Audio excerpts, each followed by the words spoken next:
Hello everyone, আসসালামু আলাইকুম। সবাই কেমন আছেন? আশা করি সবাই ভালো আছেন। অনেকদিন হয়ে যাচ্ছে আমার পেজে বা ইউটিউব চ্যানেলে কোনো ভিডিও দেওয়া হচ্ছে না।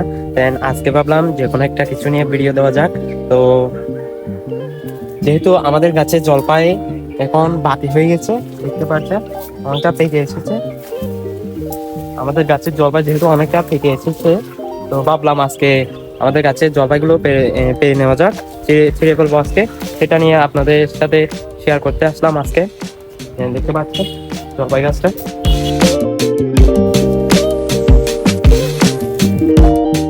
তো এক কাজে দুইটা হয়ে যাবে, কারণ আজকে আমাদের জমিনের ধান কেটে একদম মাড়াই করে নিয়ে এসেছি। দেখতে পাচ্ছেন এখানে হয়তো ভিতরে আছে, এখানে রাখছি। এখান থেকে ছাদে উঠিয়ে মানে কিছুদিন পর পর শুকাই নিবো আর কি। তো এখানে দেখতে পাচ্ছেন শুকাতে দিছি। এই তো এটাও দেখা হয়ে যাবে, কারণ এখানে কিছু কবুতর আর চড়ুই পাখি পড়ার কারণে ধানগুলো খেয়ে ফেলবে। তো এখানে ধানগুলো, তারপর এই আমাদের জলপাইগুলো ছিঁড়ে ফেলা হবে একসাথে। দুই কাজ একসাথে করে ফেলবো আজকে।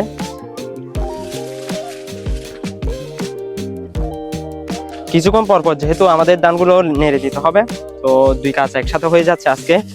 ধানগুলো নেড়ে দিব আর জলপাইও ছিঁড়ে নেবো আর কি আজকে।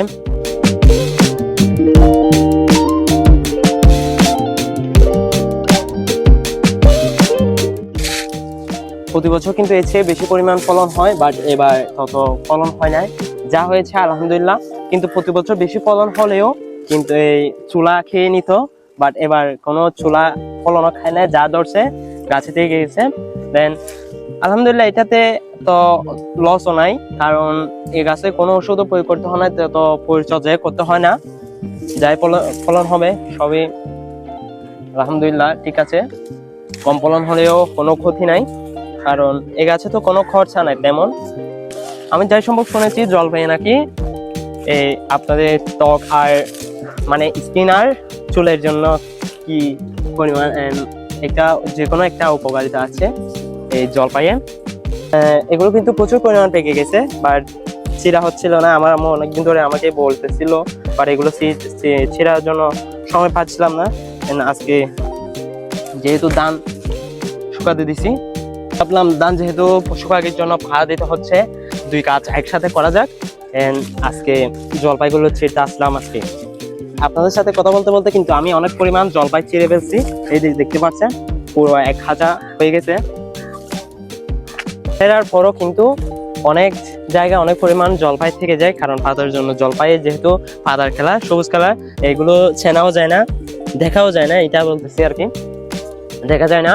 তো সেলেও মানে অনেক জায়গায় অনেক জলপাই থেকে যায় আর কি।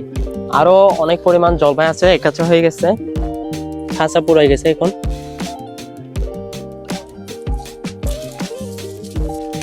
অনেকক্ষণ ধরে কিন্তু আমি কিছু জলপাই খুঁজতেছি যেগুলো একদম ইয়া হয়ে যাবে, নরম, যেগুলো চাপ দিলে ট্যাপ করবে, এরকম কিছু জলপাই খুঁজতেছি।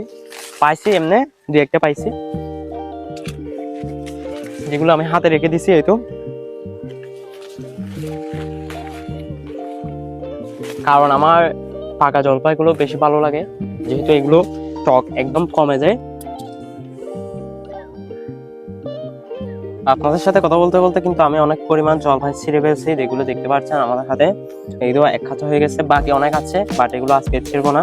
তাই আপনাদের বলছিলাম প্রথম মাঝখানে আমি কিছু পাকা জলপাই ছিঁড়েছি, যেগুলো আমার হাতে রেখেছি। এই যে দেখতে পাচ্ছেন তিনটা জলপাই। আমার কিন্তু সবচেয়ে বেশি ভালো লাগে এই পাকা জলপাইগুলো, কারণ এগুলো টক একদম কমে যায়। তো আজকে আর ছিঁড়বো না, এখনো অনেক পরিমাণ জলপাই আছে, আরো এক কাঁচা হবে। যা খেয়ে দেখতেছি কেমন লাগে। একদম নরম, দেখতে পাচ্ছেন। এগুলো আসলে অনেক ভালো লাগে, খেয়ে দেখবেন। আপনারা খেয়ে দেখবেন, আসলে ভালো লাগবে। আজকের ভিডিওটা এই পর্যন্ত। সবার আমার ভিডিওটা কেমন লেগেছে কমেন্ট করে জানাবেন। আর যারা আমার ফেসবুক পেজ থেকে দেখতেছেন, লাইক কমেন্ট শেয়ার করে পাশে থাকবেন। অবশ্যই পেজটা ফলো করে দেবেন। আর যারা আমার ইউটিউব চ্যানেল থেকে দেখতেছেন, আমার চ্যানেলটা অবশ্যই সাবস্ক্রাইব করে দেবেন। আজকের ভিডিওটা এতটুকুই। সবাই ভালো থাকবেন, সুস্থ থাকবেন। দেখা হবে নতুন একটা ভিডিওতে। আল্লাহ হাফেজ।